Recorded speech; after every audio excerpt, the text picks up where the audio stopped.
Alright, this is the easy one.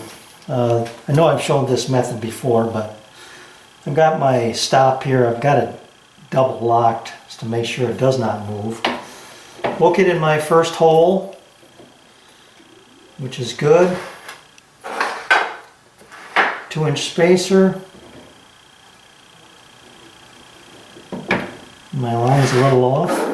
2-inch spacer. Yeah, we're good.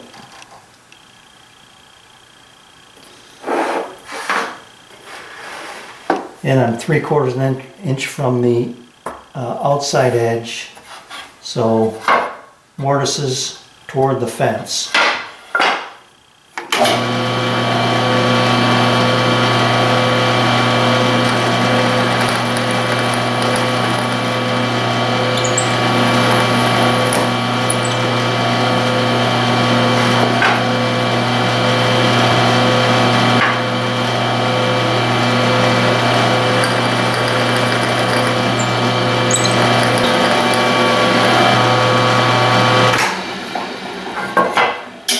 Whoa! That one made a real mess.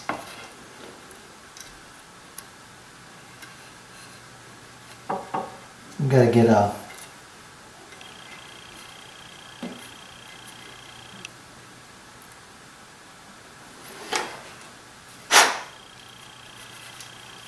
get a block underneath those. That's not acceptable right there.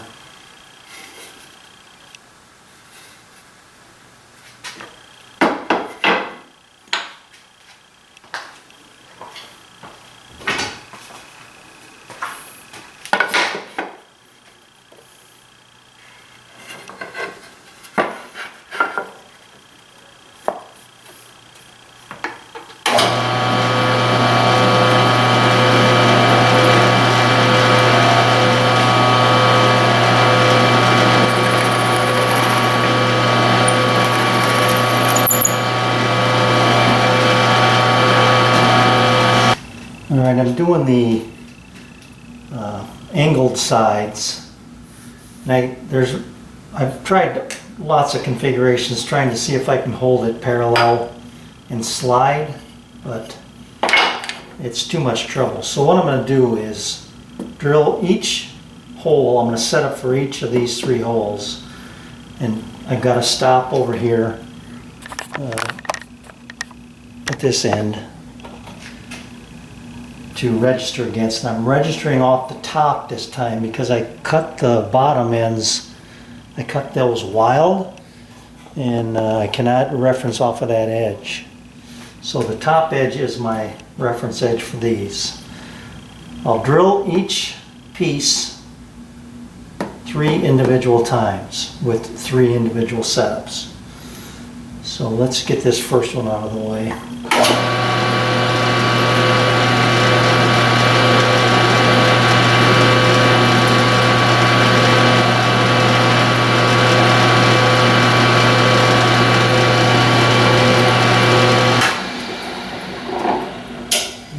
Off. That's got to come out this way.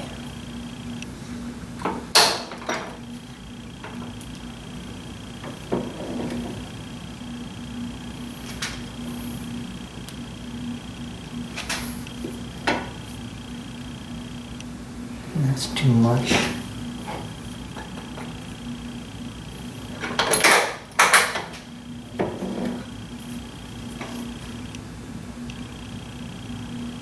That's better.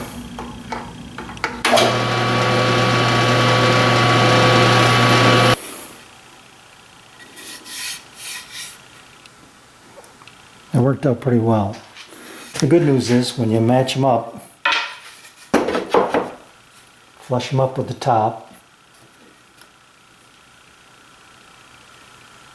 you can see daylight through both of them. They line up nice.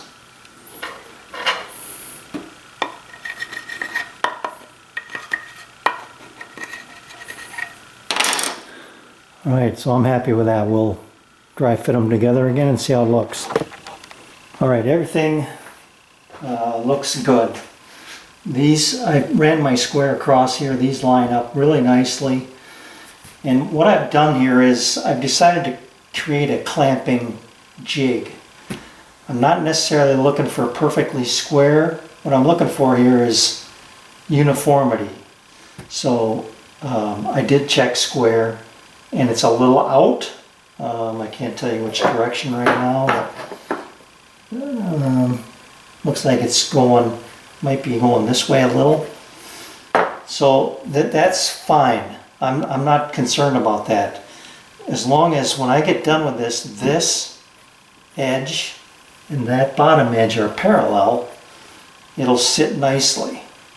So, you know, if it's one way or the other, I'm not going to be too concerned about that. These line up, that's important. And then what I did here was make this clamping block here. I hope you can see this here. Let me double check. Yeah. This is clamped down solid, so I can push against it. Put my first piece in, push against that, and then it's good. These are 10-inch spacers. Put this in, pull it tight to that. Then I'll be able to clamp this, and then the bottom piece will be in. You know, these will all be in at the same time, but I'll be able to pull this up tight to make sure that I'm staying parallel to the top edge. Okay, and then once I get these done, like I said, I'll panel cut that flush so that it sits nice and flat and everything should be good.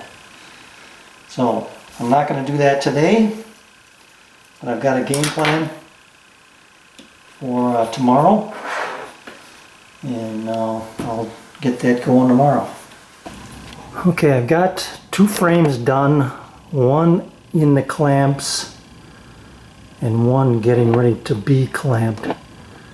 You can see here I've got this blocked up because this side is much longer than the counter side. This side goes towards the counter. So I've got that blocked up. It looks good. Joints are pulled together pretty nicely. So what happened is, let me get this one out of the way, is I pre-clamp, I dry fit, and that's what this one is. This is dry fit only right now, just to make sure that everything comes together. Then I glue it up and let it sit for a few minutes for that glue to tack up. Then I've been taking them out of the clamp, out of the clamps, and re-clamping them with these Bessey clamps that have these angle fixtures on them to clamp this side. Unfortunately, I don't have 3 of them, 3 of this style clamp.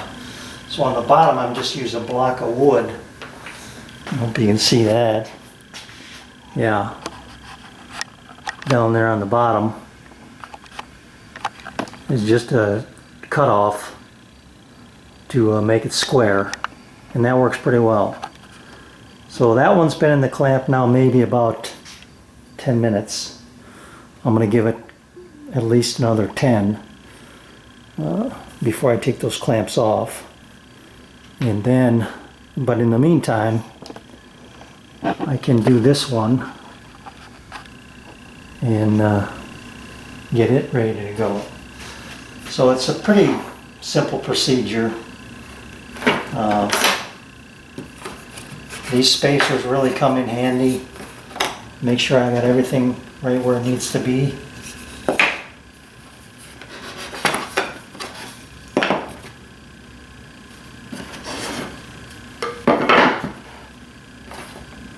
I'm going to take this off. I use this clamp down here at the bottom to make sure I keep it tight to my right angle fixture up here.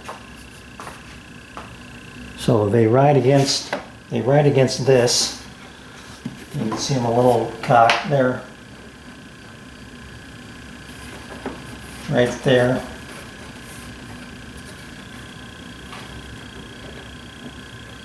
Is where I want it. and then I'll clamp it. So I'm not going to bore you with that, I guess, but that's my procedure.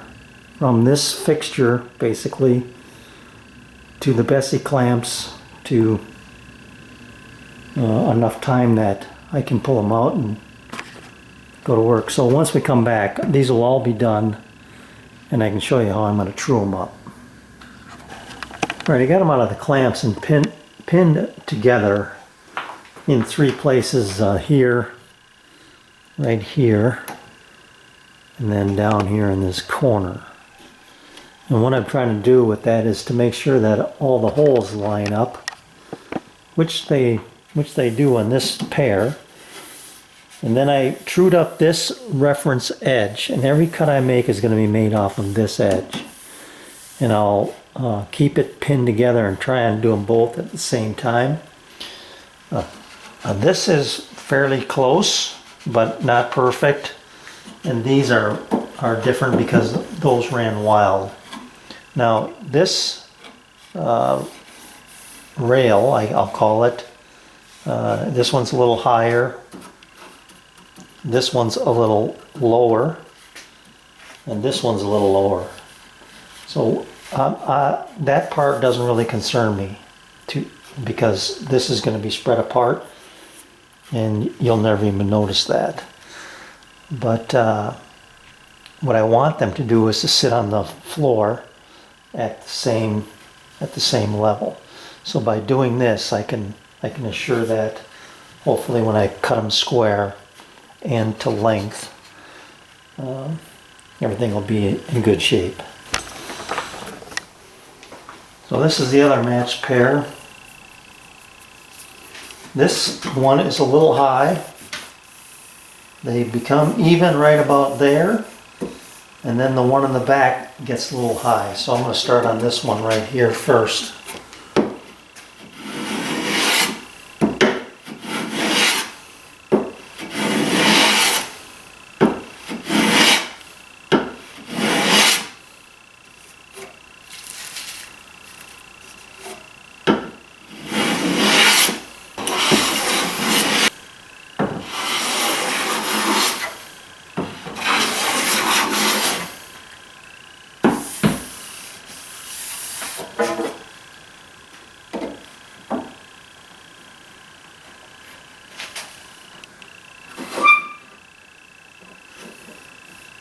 There it is. That's good. Okay.